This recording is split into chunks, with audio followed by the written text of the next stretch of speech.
40,000 টাকা বাজেটে যেসব ফোন মার্কেটে পাওয়া যাচ্ছে তার মধ্যে অন্যতম সেরা রেডমি নোট 13 প্রো প্লাস। এর অসাধারণ আউটলুক, ক্যামেরা এবং প্রসেসরের জন্য এটি এই মুহূর্তে এই বাজেটে চমৎকার একটা চয়েস হতে পারে। আনবক্সিং দেখতে দেখতে এই ফোনের কিছু ফিচার দেখে নেওয়া যাক এবং ভিডিও শেষে কিছু স্যাম্পল ছবি দেওয়া থাকবে।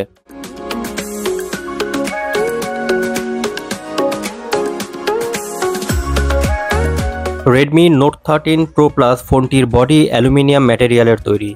শক্তপোক্ত বডির এই ডিভাইসটির থিকনেস কিছুটা বেশি, 8.9 মিলিমিটার। সেই সাথে স্মার্টফোনটির ওজন 204 গ্রাম। মোবাইলটি IP68 সার্টিফাইড। এটি সর্বোচ্চ 1.5 মিটার পানির গভীরে 30 মিনিট পর্যন্ত টিকে থাকতে পারবে বলে জানা গেছে।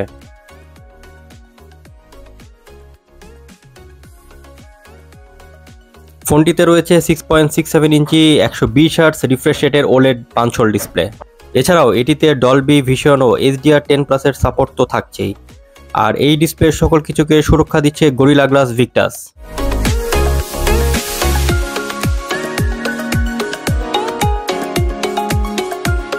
এর প্রসেসর হিসেবে মিডিয়াটেক ডাইমেনসিটি 7200 আলট্রা প্রসেসর ব্যবহার করা হয়েছে।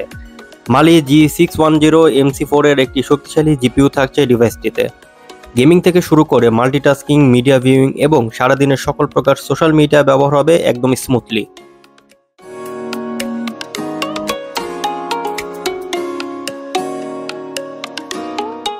ফোনের পিছনে রয়েছে ট্রিপল ক্যামেরা সেটআপ, যার মেইন ক্যামেরা হিসেবে 200 মেগাপিক্সেল f1.7 অ্যাপাচারের একটি ওয়াইড অ্যাঙ্গেল সেন্সর রয়েছে, একটি 8 মেগাপিক্সেল আল্ট্রা ওয়াইড সেন্সর ও একটি 2 মেগাপিক্সেলের ম্যাক্রো সেন্সরও সাথে রয়েছে।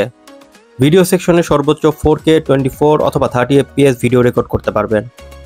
এছাড়া এর সেলফি ক্যামেরা হিসেবে ফ্রন্টে দেওয়া হয়েছে 16 মেগাপিক্সেলের ক্যামেরা।